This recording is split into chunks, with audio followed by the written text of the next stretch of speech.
The Autism Research Institute relies on the generosity of donors like you to make this webcast possible. If you enjoy this presentation, please consider making a donation. Thank you.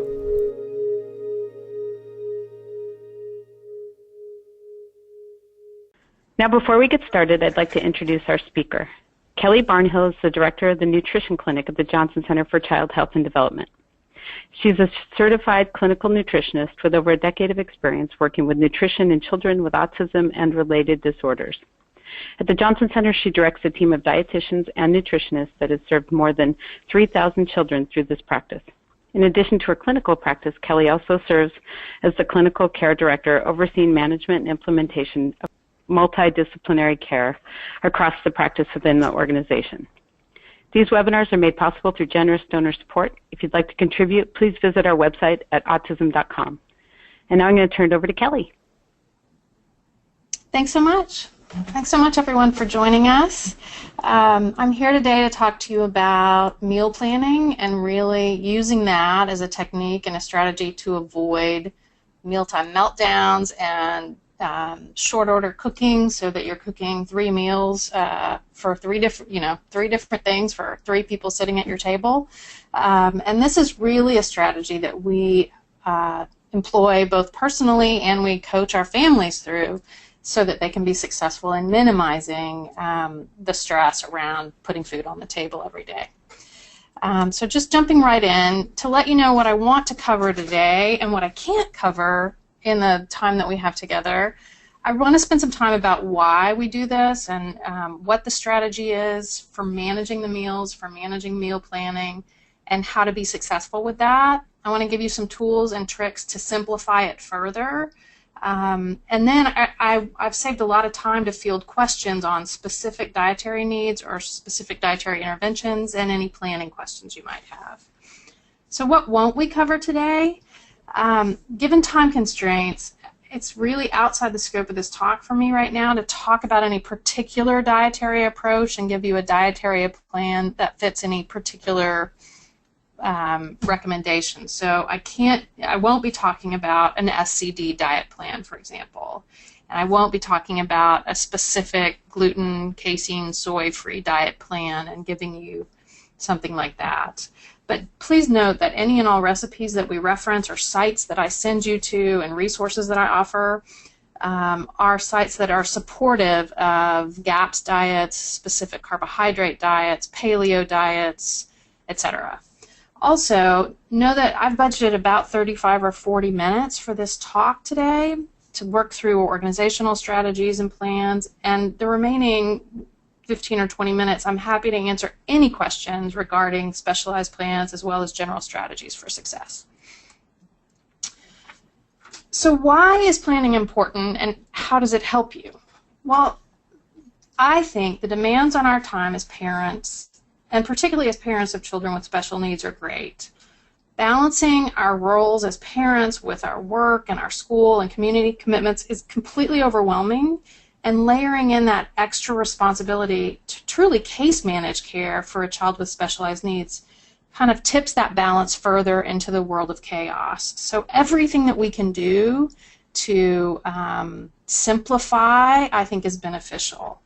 A little upfront work on menu and meal planning can decrease that burden to a certain extent, and it also helps proactively address concerns for specialized needs. So it allows you to plan for any special foods or special requirements that your child might have. So it allows you to proactively answer the questions, what should my child really be eating, rather than reacting when your child is hungry and going for what you have available.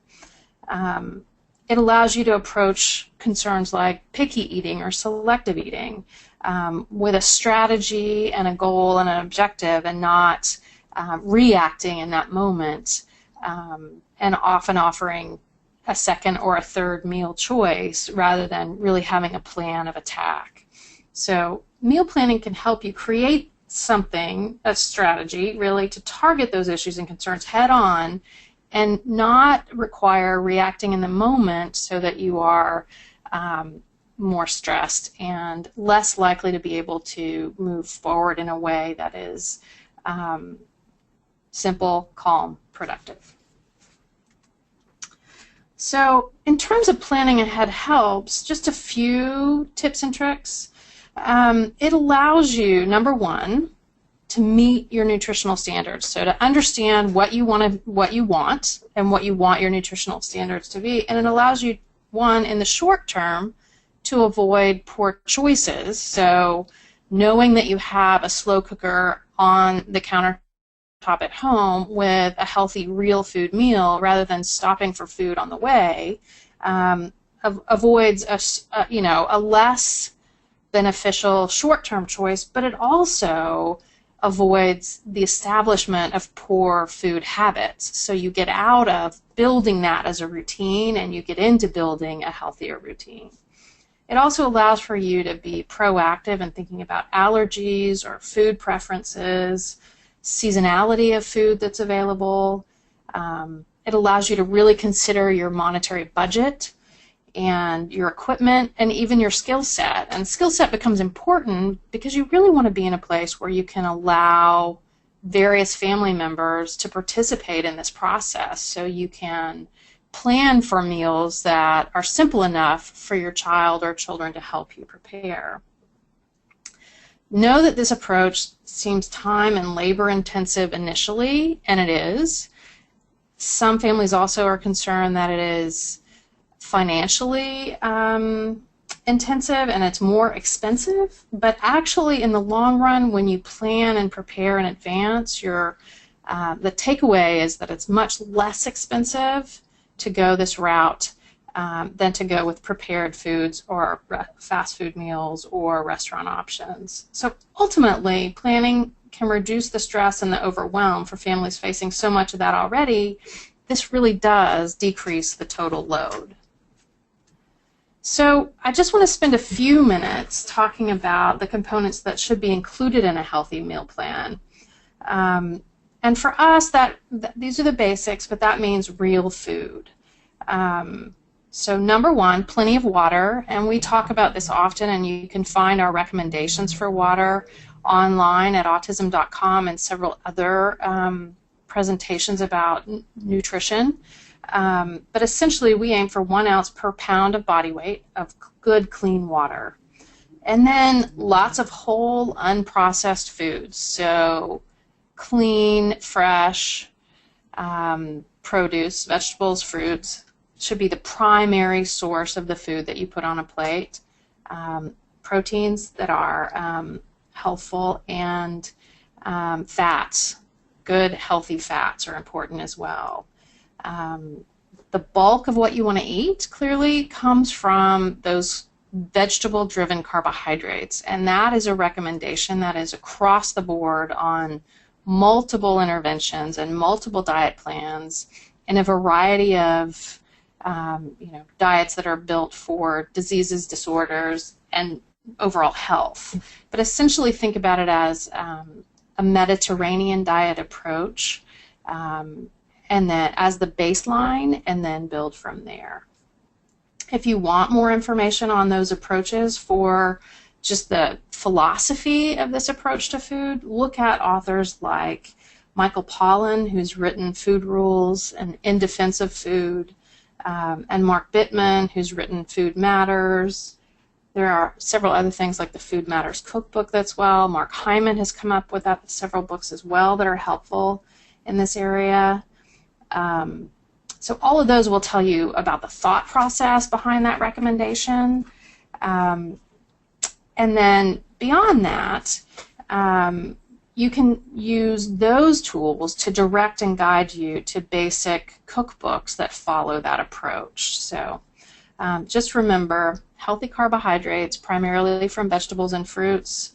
Whole grains fall into that category as well. Healthy protein, which includes both plant sources and animal sources if you are not a vegetarian, and healthy fats, which includes omega-3s, omega-6s, omega-9s, and also make sure you're including saturated fats in there. So what doesn't the meal plan include, and what don't we want to see included in this big picture plan? Well, really try to minimize or eliminate any use of refined products whatsoever. So no refined flour, no refined sugar, any canned or packaged fruits or vegetables, commercially prepared baked goods. All of those things bring along, I guess, additives, preservatives, things that you ideally don't want to include in a real food plan. The caveat there is that more and more produced foods that are actually made from real food ingredients without additives and preservatives are available in food co-ops or more healthful grocery stores, and so you have to be able to seek those out and know what you're looking for. And essentially, if you're looking for a food with a label, as this says, you want to make sure that the ingredients on that label you recognize, and it's just food. So what's the first step in this process, really? You want to gather your tools, and in the process of meal planning, what are your tools? Well, the first thing you want to do is start by using a menu planning chart. I'll show you an example of one, but there are some that are online, there are some that are in hardbound form, in paper form, there are some that you print off on a weekly basis. You have to choose the tool and the system that best works for you and your family. Then use that to create your shopping list. And think through as you do this, and I'll touch on this a little bit later, but from an organizational perspective, start thinking through how upfront you can work on components on your food prep day, your food shopping day, how you can do that, and then use that throughout the week. So if you're looking at cooking a variety of grains or legumes, buy those and soak them overnight on the first night, and then you're ready for cooking the following day. Any vegetables that you order, you can and purchase, you can prepare those and store them in the refrigerator, preferably in glass containers, to be used for the recipe as needed. And then you can use and reuse ingredients as you can, and some food planners call that repurposing leftovers. There are other catchphrases for it too, but really it is just being mindful about the ingredients you choose and how to use them throughout the week to create different meals rather than a plate of leftovers for your family. So this is one example, and I mentioned there are many, many meal plan tools available for free or for a small fee, and really it's up to you. These can be extravagant, they can be hardbound books, they can be spiral bound, they can be online planners. Whatever works for you is what you need to work with. And everybody that I work with has a different system. So I don't think there's a right or wrong here, and I don't think that there's a one-size-fits-all, because everybody's needs are different. Similarly, the translation from that menu plan to a shopping list, it has to fit your needs. So there are lots and lots of shopping lists and templates available online. Again, you can buy pads that you just tear off. There are grocery stores that actually put that on their website that you print out and check. Choose a system that takes you from your ideas to your menu plan to your shopping list that's best for you. And I do want to say, I guess, at this point that there are other ways of gathering that data that you need. So we have the system in place, and I'll touch in a little bit, I'll talk about other options and resources that you have available if you're someone who's more technologically literate and engaged than I am. But I think the next thing that you think about once you find your system is find the food that you want to create. And get all your recipes together that are your family recipes that you enjoy, that are things that either fit your current dietary needs and profile or can be adjusted to that. Find your family favorites. Find your family's family favorites so that you have food that's meaningful to you and your family. And make an ongoing list. It can be an electronic list. It can be a hard copy. Some people stick it on their fridge and remember, oh yeah, Aunt Laura's meatloaf was something that everyone enjoyed. I'm going to put that on the list. Some planners call that a go-to list. Some planners call it a primary list. Whatever you want to, but that list should grow over time to a rotation where both, weekly, monthly, seasonally, you have the ability to rotate in and out of recipes that are tried and true for your family, and you work from that as your primary resource. And don't be afraid as you start this of utilizing those favorites every week until you find other things that also work. And don't feel like you have to roll up your sleeves and plan 7 meals when you start this, if this is an approach that you want to take.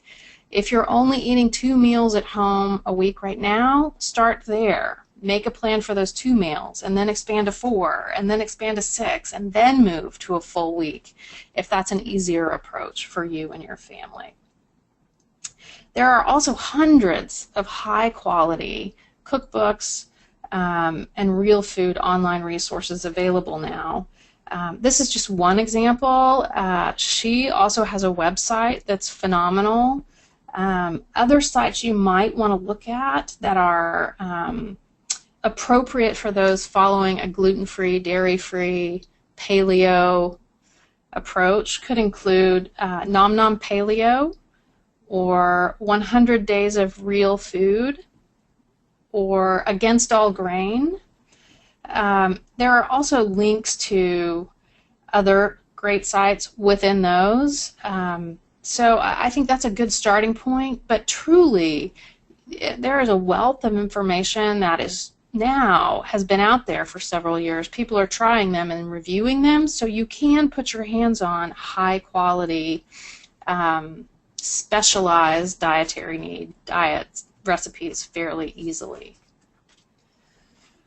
Other ways to streamline the process can be helpful too, as I mentioned. So if you're able, you can plan several weeks out. So moving from a weekly to a bi-weekly, and some families even plan on a monthly basis.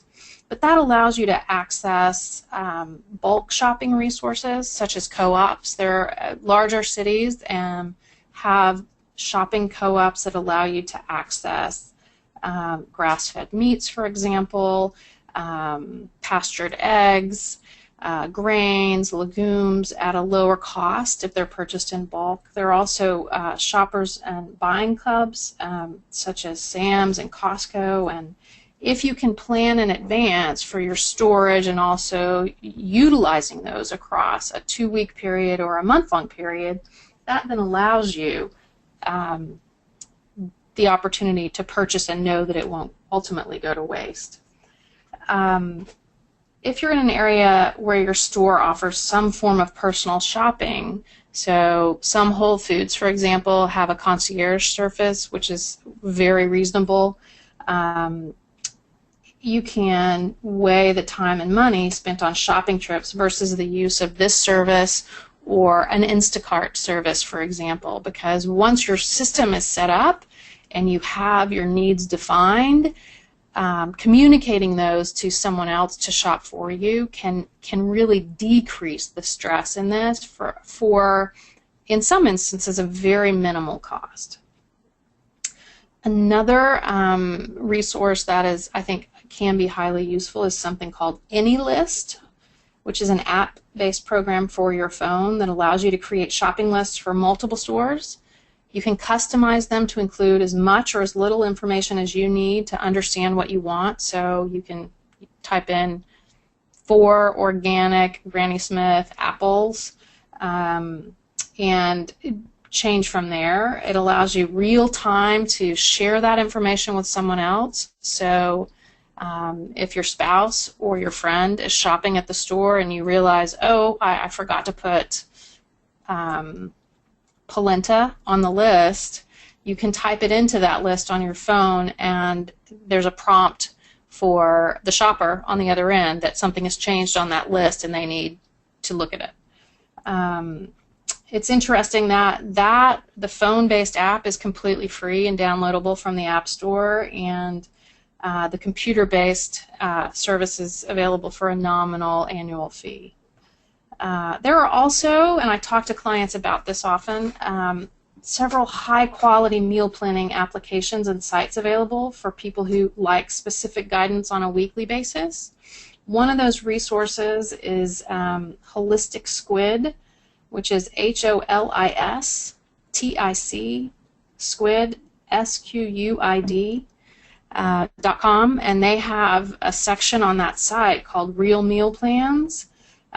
We refer to that fairly often for clients who want a blueprint on an ongoing basis of what to do, because this website in particular pulls menus and meal plans from lots of other sites that follow a gluten, dairy, paleo approach, gluten-free, dairy-free approach, and then sends you both the meal plan for the week and also your shopping list on a weekly basis. And it's not inexpensive, but for individuals who can weigh that time, cost, benefit, it's very helpful to some families to even do that on a short-term basis until they get the hang of it, and then assume responsibility for that planning. It's also a teaching tool, really, because you can learn how to use those things for 8 weeks or 12 weeks and then feel more confident moving into it yourself.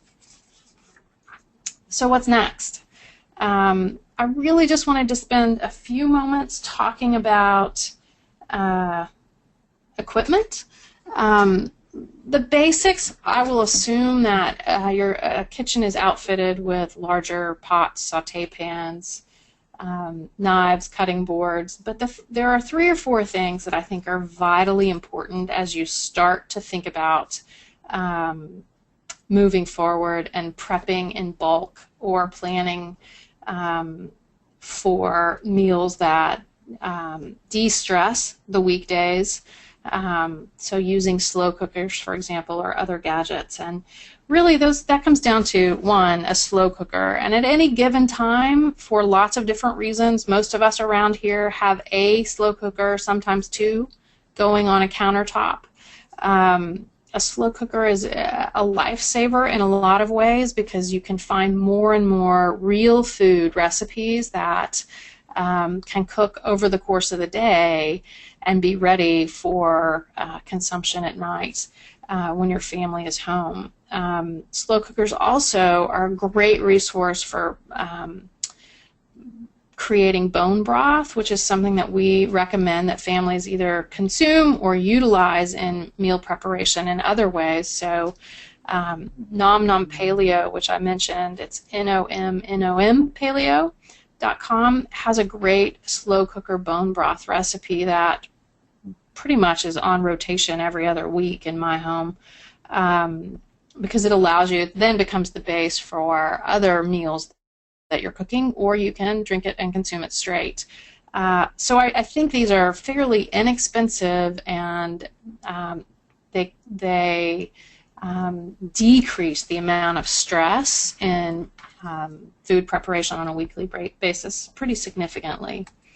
Another appliance or gadget that you might want to think about that I think can be really useful as you move into this going forward is something called an Instant Pot. They are often available on flash sales on Amazon, but they are great for acting as a slow cooker, but also for doing things like making rice or other cooking grains in a way that it acts as a steamer to do that. And most importantly, it's also a pressure cooker. And as you become more confident in this process, that is an incredible resource to have on your countertop, because you can prepare wonderful stews, soups, short rib dishes, anything that you would prepare in a soup pot over a long period of time, or in a slow cooker over the day, so that the ingredients break down and meld. You can do in an Instant Pot in a matter of minutes rather than hours. And I think that for the investment in this tool, it provides a great resource. So another thing that you want to think about is storage. And in our house and in the clients that I work with, I only recommend glass storage containers for the refrigerator, and there are lots of different systems out there. Often they're on sale on Amazon. You want to find something that will fit in your refrigerator, that you can easily put an appropriate number of servings for your family in, and that you can label as needed. And some of them even are easy to freeze with as well, so you can move them from the freezer to the refrigerator and then prepare as needed. But that's really a tool that I think as you start this process, because you probably want to, even if you look at this picture, you want to think about preparing produce for future use. These are great tools to have available so that it's an easy and quick final meal prep on the day of consumption. So now let's talk about putting all of these pieces together a little bit. I wanted to spend some time on just talking through how to make that plan.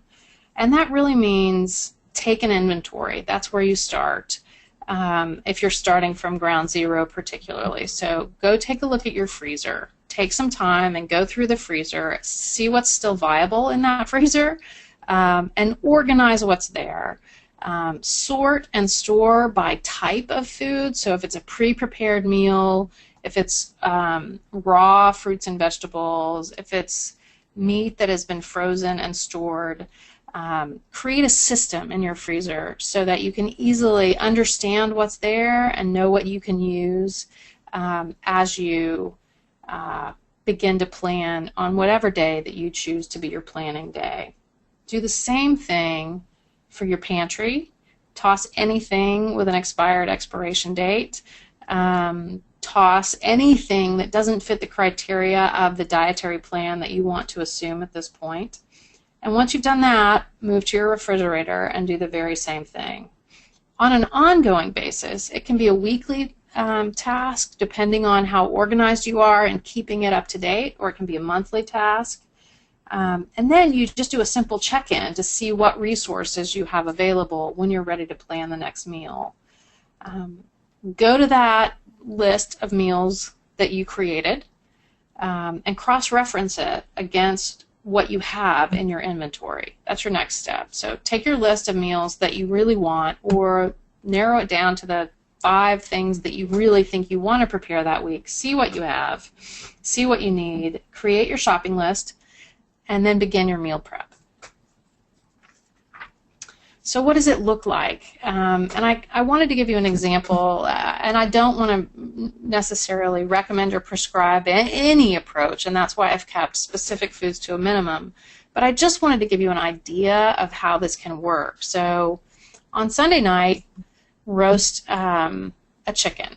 Serve it with homemade sweet potato fries and roasted Brussels sprouts. After dinner, make a chicken stock with that carcass. You can cool, strain, and refrigerate that as needed, and put black beans in, and any grain, too, that you might want to eat later in the week to soak overnight in water. The next day, you can cook off those beans. If you made extra sweet potatoes, you can reheat them in the oven. You can saute a big batch of spinach and have a vegetarian meal on Monday night. On Tuesday night, you can create a soup with the chicken stock that you prepared, any leftover chicken, some rice, and fresh vegetables, and just add a salad. And that's how you go about reusing or repurposing leftovers to look like different meals. Often in our house, we end up roasting 2 chickens on that day, and then using one for having one at a meal, and then also using one for soup, and also a chicken salad that can be eaten throughout the week.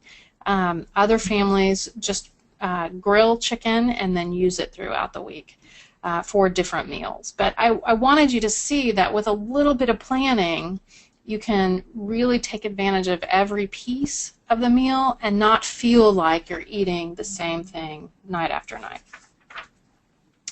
This is a really basic menu plan and planner that I start with.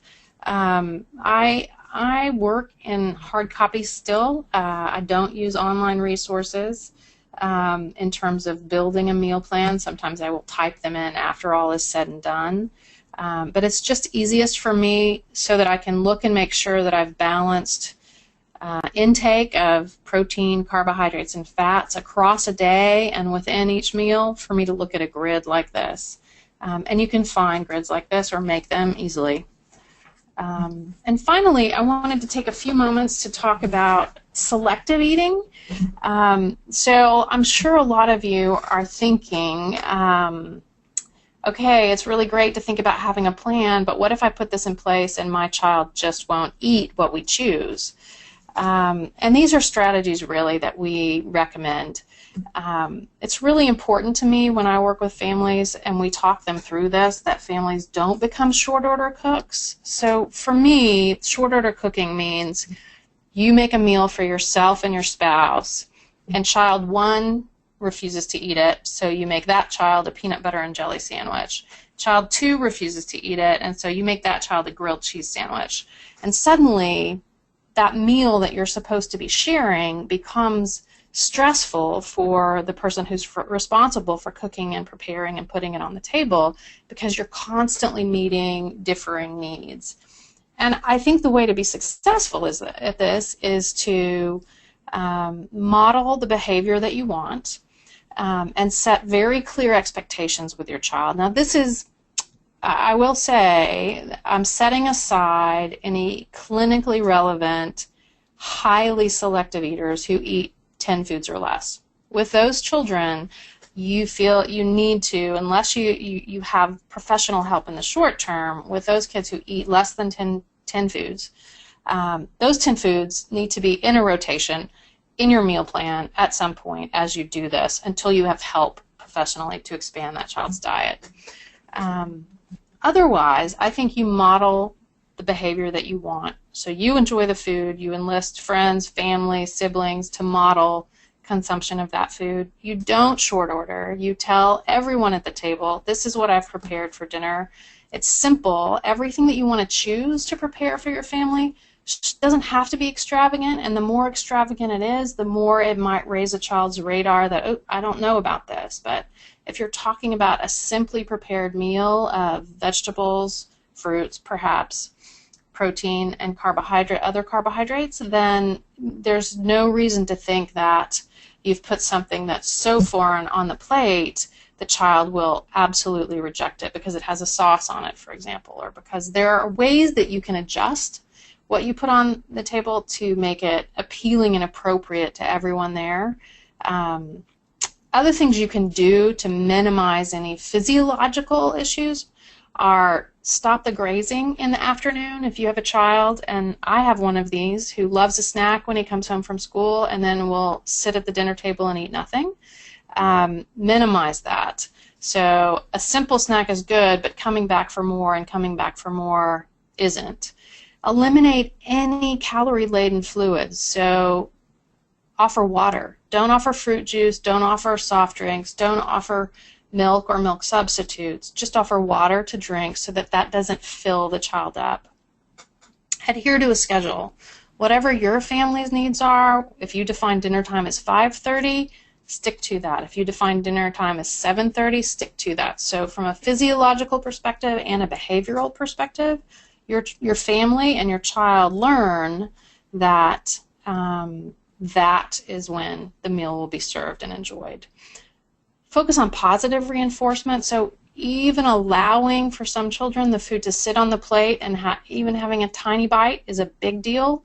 And if we reinforce those tiny moments, then progress can be made, even if it's slowly. Remain calm. You know, as parents, we are so invested in our kids and their health, clearly for a lot of different reasons. But the more that you can remove yourself emotionally from worry about that meal and know that you're going to put forth food for your child and your child will enjoy it or will try it or will begin to do that, and not overreact in preparing something else for them or forcing any consumption. Both of those things, aren't healthy for us as parents, and they're not healthy for our kids either. If we can just trust that if we're calm, we can move forward with a very clear expectation of whatever that is. First you try this bite, and then you can have this. Or you need to have 2 bites of the food on your plate, and then you can have 2 bites of the food on your salad plate, and then you can have your meal. Whatever the rule is, just make sure you're clear and consistent with it. Always remember to eliminate distractions during mealtime. So noise, lights, any sounds really. So televisions off, phones away, etc. And also, families often get stuck on this one because we talk about offering foods which are safe and manageable for our children, and that really means child-sized portions. So don't overwhelm your child by putting a huge amount of broccoli on his plate, for example. Put a child-sized portion on the plate. If you're serving a soup or a stew, use a child-sized bowl so that the amount that you see that child eating is a child-sized serving, and the child doesn't feel overwhelmed with a huge serving that you've placed in front of him. Clearly, these are not strategies for success with clinically relevant, severely selective eaters who do need a professional intervention, but these are beginning strategies for approaching children who are, for lack of a better word, picky eaters. So I think that leaves us about 15 minutes to go through any questions that you might have, and I'm happy to take those right now.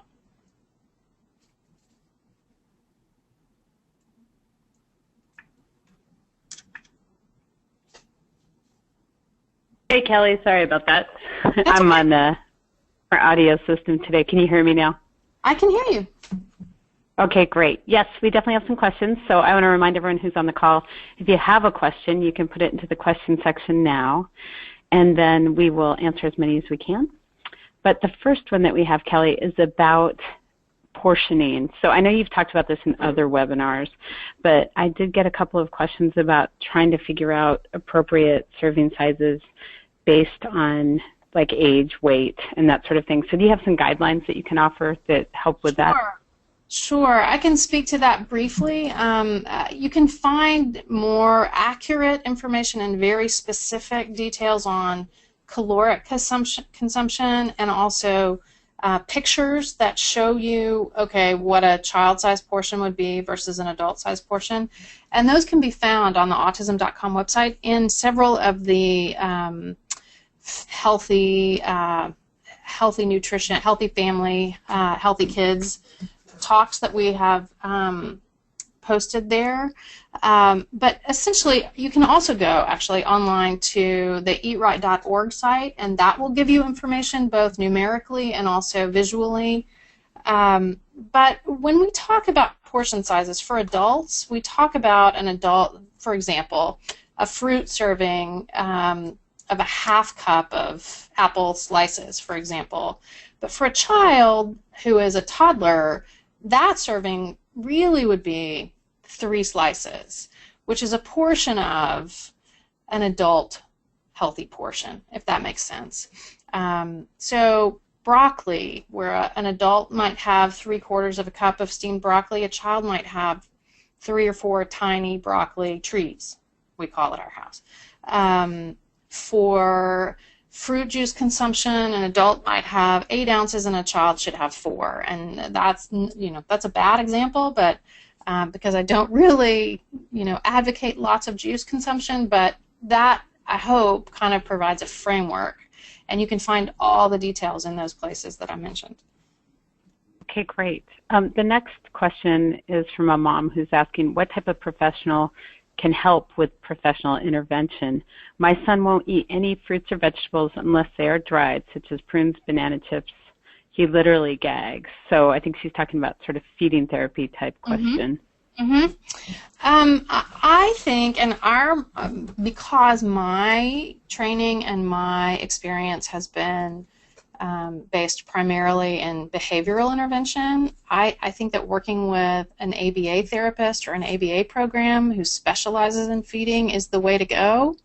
Applied Behavioral Strategies is one national group that serves kids across the country in feeding programs, and that approach is unique because really it's an intensive intervention that is typically 5 days long.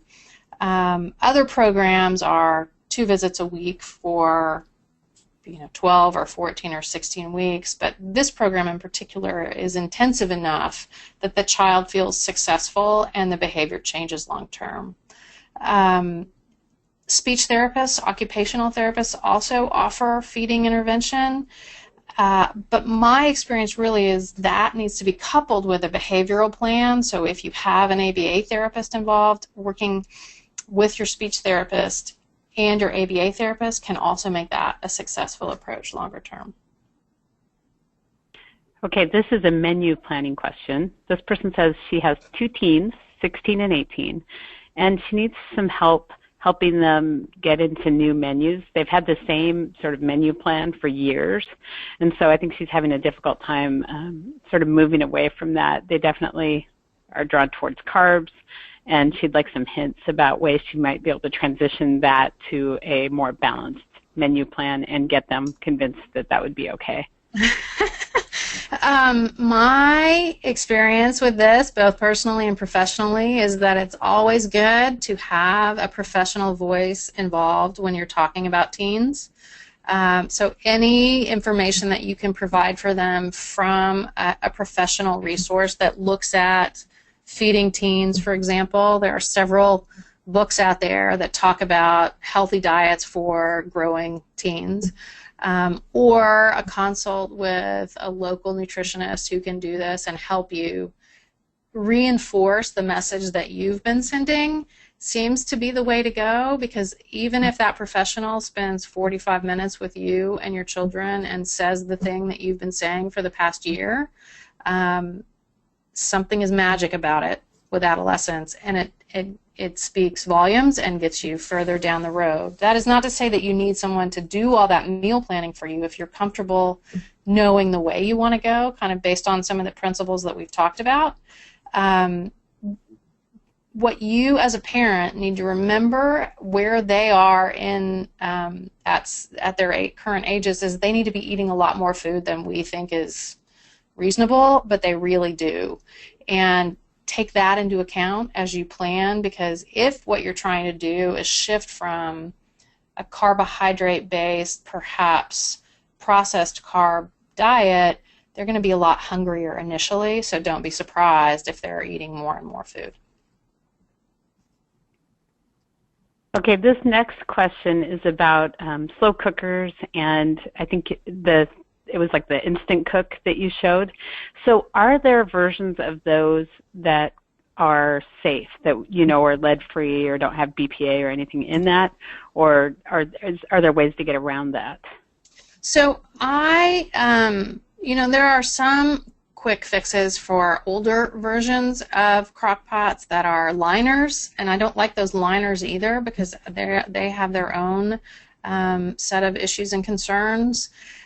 There are several manufacturers out there now. Cuisinart is one of them. KitchenAid is one of them, where they are creating ceramic shield crock pots, so ceramic shield slow cookers that use the material that green pans are made of, scan pans, green pans. So it's a compressed ceramic surface that doesn't leach any of the things that we question at this point.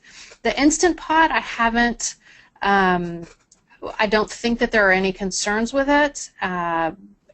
Mine is just a steel surface, and I do recall working with a client who contacted the manufacturer about any concerns with anything leaching out of them, and she received data that made us both feel better, that given how it's used and what it's used for, we were comfortable moving forward with its use.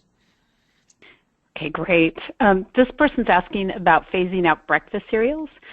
She has a child that absolutely loves them for breakfast, so she wondered if you've seen successful meal planning strategies where people have been able to phase that out.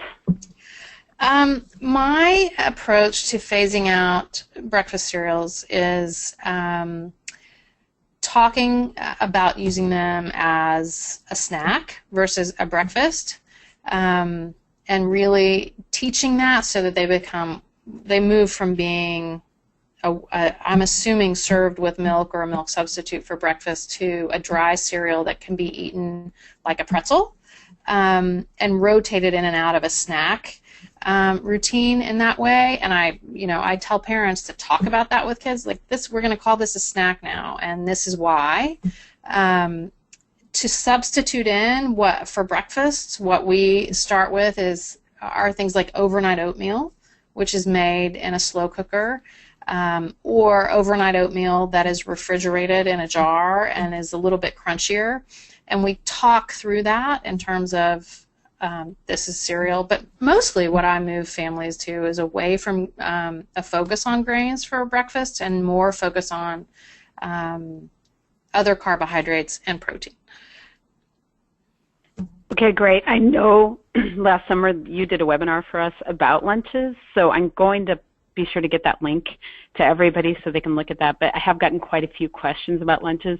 So let me ask this.